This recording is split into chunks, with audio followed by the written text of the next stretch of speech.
अस्सलाम वालेकुम dear student. Unit number 2 हमारा कंप्लीट हो गया। इसके बाद स्टार्ट कर रहा हूँ मैं 7 की बुक का यूनिट नंबर 5। इसका पहली एक्सरसाइज है 5.1। उसका पहला क्वेश्चन है show all the element of the set. Set का 6 क्लास में अपना object is called set. Collection of well defined and clear object is called set.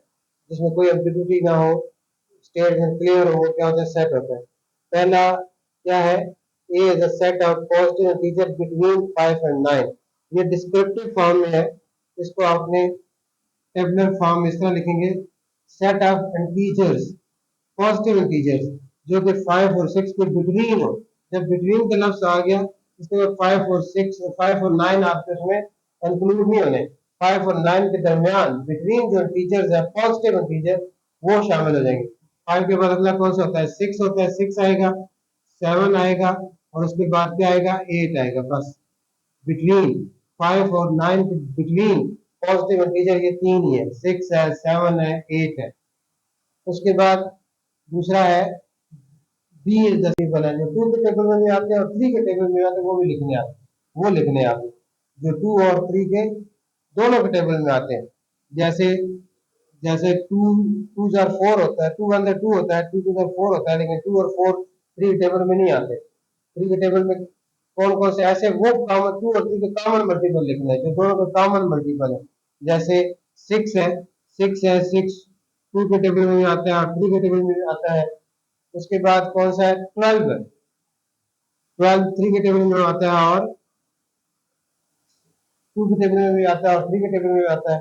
उसके बाद और कौन सा कॉमन मल्टीपल है? 2 और 3 का, जो कि इसके बाद आपका आता है 18। यानी आपका जो 6 ये देखें आप क्या लिख रहे हैं, आप ये कौन से कॉमन मल्टीपल आ रहे हैं? 6 के मल्टीपल आ रहे हैं ना आपके। यानी आप 6 के मल्टीपल लिखेंगे तो वो कॉमन मल्टीपल बन जाएंगे 2 और 3 दोनों के। जो 2 और 3 दोनों के डिवाइड हो रहा हो वो क्या होता है? कॉमन मल्टीपल होगा 2। ये इसका मतलब 6 के मल्टीपल लिख दें, 6, 12, 18, 24 एंड सो ऑन। ये सारे मल्टीपल इसमें आ जाएंगे। 6 ये वो मल्टीपल्स हैं जो 2 और 3 के कॉमन है। कॉमन मल्टीपल ऑफ 2 और 3 आ गए।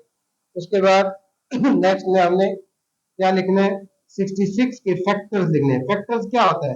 फैक्टर्स वो नंबर होते हैं जो किसी नंबर को कंप्लीटली डिवाइड करते हैं। वो नंबर जो किसी नंबर को कंप्लीटली डिवाइड करे वो उसके क्या कहलाते हैं? फैक्टर्स कहलाते हैं। अब 66 का कौन सा फैक्टर्स है? सबसे पहले हर नंबर का फैक्टर होता है 1, और 1 व्हाट्स आर 66 होता है। 1 66 आर 66 हो गया, ठीक हो गया। अब ये आपका इवन नंबर है, 66 इवन नंबर है, 2 पे डिविजिबल है।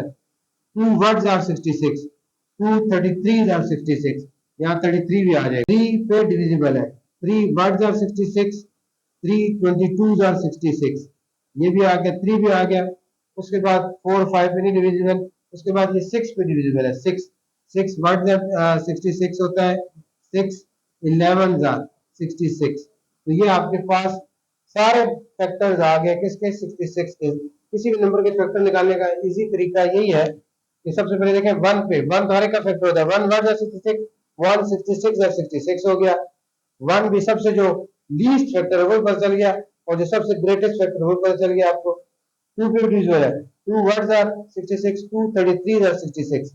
चेक करेंगे जब 2 है फैक्टर तो 2 वर्ड्स आर 66, 2 33 आर 66, तो 2 भी फैक्टर मिल गया आपको, 33 भी मिल गया। उसके बाद 3 पे भी डिविजिबल है, 3 वर्ड्स आर 66, 3 22 आर 66। इस तरह दोनों फैक्टर मिल जाएंगे आपके 56। ये भी दोनों फैक्टर्स आपको मिल गए।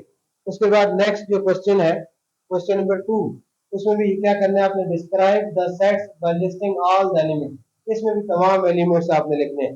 पहला क्या? नेम, या टेबुलर फॉर्म में इसको मतलब इसमें जो एलिमेंट स्टेटमेंट लिखा है उनको आपने सब वन बाय वन बताने हैं। Name of the days of the weeks, जो 7 डेज है वीक्स के, उनके नाम बताने। जैसे मंडे, मंडे, ट्यूसडे, उसके बाद वेडनेसडे, थर्सडे, फ्राइडे, सैटरडे और संडे। ये 7 डेज जो है ये आपने बताने। उसके बाद आपका कौन सा है? Colours of rainbow, colours of rainbow. आपको पता है रेनबो के कितने कलर्स होते हैं? रेनबो के 7 कलर्स होते हैं, आपने नाम लिखने। रेनबो के 7 कलर्स है। सबसे पहले हम क्या लिखेंगे, सबसे पहले इसका कलर वॉलेट कलर है, उसके बाद इंडिगो है, उसके बाद आपका है ब्लू है, उसके बाद हमारे पास आ जाएगा ग्रीन आ जाता है, उसके बाद नेक्स्ट जो है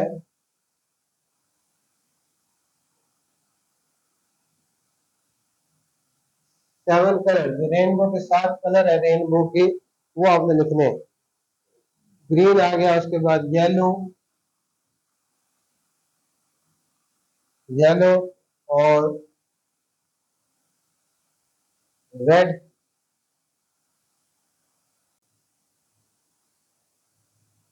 wallet, Indigo, blue, green, yellow, orange.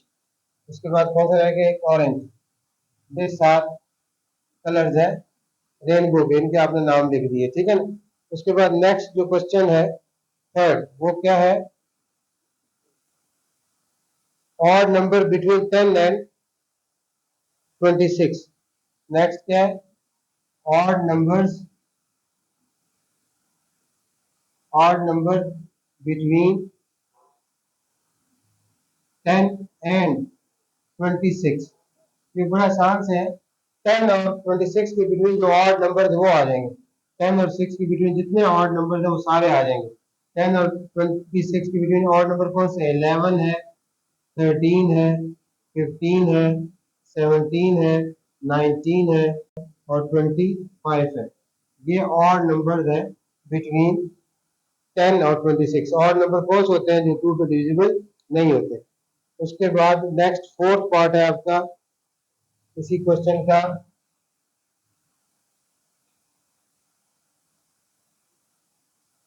Fourth part में क्या करना है आपने, set of factors of 15। Fourth part में सेट ऑफ फैक्टर्स ऑफ 15, अभी जिस तरह मैंने बताया था 15 के फैक्टर्स लिखने हैं सारे आपने, 15 के फैक्टर्स लिखने हैं। सबसे पहला फैक्टर तो होगा 1, 1 word or 15, 1 15 or 15, 15 odd number है, ये 2 पे डिविजिबल नहीं है। 3 पे 3 वर्ड आर 15, 3 5 आर 15। तो बस ये आपके 4 नंबर जो है ये आपके। उसके बाद लास्ट है set of multiple between, set of multiples of 3 between 1 and 14। तो फिफ्थ है set of multiples multiples of 3 between 1 and 14, between 1 and 14, 1 और 14 की बिटवीन 3 के मल्टीपल्स, मल्टीपल्स कौन से होते हैं, जो टेबल होता है 3 1 are 3, 3 2 are 6, 3 3 are 9 और 3 4 are 12। ये आपके 3 के मल्टीपल हो गए 1 और 14 के बिटवीन।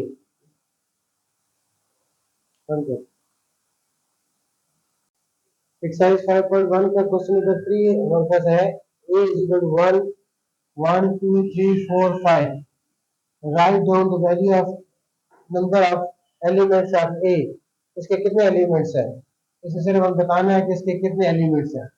इसमें कितने एलिमेंट्स हैं, 1 2 3 4 5, and number of element of set ए कितने हो जाएंगे, 5 हो जाएंगे सर। उसके बाद नेक्स्ट क्वेश्चन है, गिवन सेट है आपके पास 1 2 3 4 5 6 7, दूसरा सेट है वो है 3 4 5, तीसरा सी सेट है 4 5 6 7 8। हमने बताना है ये जो है ये ट्रू है ये फॉल्स है। अब ये इसमें बताना है बी सबसेट है, दूसरे सेट में मौजूद हो तो उसका क्या कहलाता है, सबसेट कहलाता है। B is subset of A, B के एलिमेंट कौन से, 3 4 5, बी के जो एलिमेंट्स है वो सेट ए में शामिल है मौजूद है, इंक्लूड है, 3 भी है, 4 भी है, 5 भी है। बी के सारे elements, all elements are present in set A, therefore set B is a subset of A. ये क्या हो जाएगा आपका, ट्रू हो जाएगा। दूसरा है सी इज अ सबसेट ऑफ ए, अब सी के एलिमेंट 4 5 6 7 8, 4 5 6 7 तो मौजूद है सेम है, लेकिन ए जो है ए में नहीं है, इसका मतलब है जो सी है वो ए का सबसेट नहीं है, ये क्रॉस हो जाएगा। उसके बाद नेक्स्ट है सी बी का सबसेट है, में है सब बी के सारे एलिमेंट बी में नहीं है, 4 भी नहीं है, 5 तो है लेकिन 6 भी नहीं है, 7 भी नहीं है, 8 भी नहीं है, तो बी सी जो है बी का सबसेट भी नहीं है। उसके बाद नेक्स्ट जो क्वेश्चन नंबर 5 है उसमें यही है, उसमें आपके पास सेट ए गिवन है, सेट ए है जिसके एलिमेंट है 2 4 6 8, और सेट बी है जिसके एलिमेंट है इवन नंबर लेस देन 10, 10 से जो छोटे इवन नंबर है, लेस इवन नंबर है वो कौन से, 2 है, 4 है, 6 है, 8 है, ठीक है ना। अब हमने इसमें भी यही बताना है, इसमें स्टेटमेंट दी गई इनके साथ ट्रू फॉल्स बताना है। ये आपका क्या है ए जो है ये ए जब जिसका ये साइन होगा उसका मतलब ये कि इम्प्रॉपर सबसेट है या इक्वल है, मतलब इम्प्रॉपर सबसेट, प्रॉपर सबसेट है ए और बी आपस में क्या इक्वल सेट है, ए और बी का एलिमेंट एग्जैक्टली सेम है, ये एक दूसरे के इम है। फिर आगे डिटेल में आपको बताऊंगा, नेक्स्ट क्वेश्चन आएंगे प्रॉपर और इम्प्रॉपर में क्या डिफरेंस है। ये ए जो है ये आपका बी का क्या है इक्वल सेट है। प्रॉपर सेट प्रॉपर सबसेट और इम्प्रॉपर सबसेट में यही डिफरेंस होता है कि देखिए ना, अब ये जो बी है बी ए का प्रॉपर सबसेट है, ये जो बी है ए का प्रॉपर सबसेट है। प्रॉपर सबसेट कब होता है, जब ए में एटलीस्ट एक एलिमेंट ऐसा हो जो कि बी में ना हो, बी के सारे एलिमेंट ए में मौजूद हो और ए में कम से कम एटलीस्ट एक एलिमेंट ऐसा हो जो कि बी में ना हो, तो फिर हम कहेंगे बी ए का क्या प्रॉपर सबसेट है। और जब जैसा देखें ये बी ये ए है, ये ए और बी के सारे एलिमेंट बिल्कुल सेम है, एग्जैक्टली सेम है, और इक्वल नंबर, यहाँ भी 4 एलिमेंट, यहाँ भी 4 एलिमेंट्स है, ये बराबर है। ये हर सेट जो होता है every set is a subset है, इक्वल सेट्स है, ये क्या हो जाएगा ट्रू। उसके बाद ये जो उसके बाद कहा गया कि जो ए है ए जो है बी का प्रॉपर सबसेट है, ये प्रॉपर सबसेट की सिंबल होती है ना, ए बी का प्रॉपर सबसेट नहीं है। ए बी का अभी हमने बताया कि ए और बी एक दूसरे के इम्प्रॉपर सबसेट है, तो ए बी का प्रॉपर सबसेट तो ना हुआ, ये इसका इम्प्रॉपर सबसेट है, ये क्या हो गया क्रॉस हो गया। उसके बाद नेक्स्ट स्टेटमेंट है कि ए बी का A is not proper subset of B, A is not proper subset of B, ये क्रॉस हुआ है, A is not proper subset of B, ये आपकी स्टेटमेंट क्या ट्रू है, ए बी का प्रॉपर सबसेट नहीं है। उसके बाद नेक्स्ट है A is not equal to B, A और बी इक्वल नहीं है, ए और बी आपस में इक्वल है ना, ए और बी क्या आपस में इक्वल है, और यहाँ क्या लिखा है ए और बी इक्वल नहीं है, ये क्या स्टेटमेंट है आपकी। नेक्स्ट है कि B is not in proper subset of A, मैंने अभी पहले बताया था आपके इस पार्ट में, ए भी बी का इम्प्रॉपर सबसेट है और बी भी ए का इम्प्रॉपर सबसेट है, और यहाँ क्या लिखा है कि B is not improper subset है, इसका मतलब है not, B is not improper subset of A, ये हमारी स्टेटमेंट क्या है फॉल्स है, क्योंकि बी जो है ए का इम्प्रॉपर सबसेट है। और लास्ट में क्या कह रहा है कि बी ए का इम्प्रॉपर सबसेट है, तो ये ठीक है, बी ए का इम्प्रॉपर सबसेट है, ये आपकी क्या हो जाएगी ट्रू।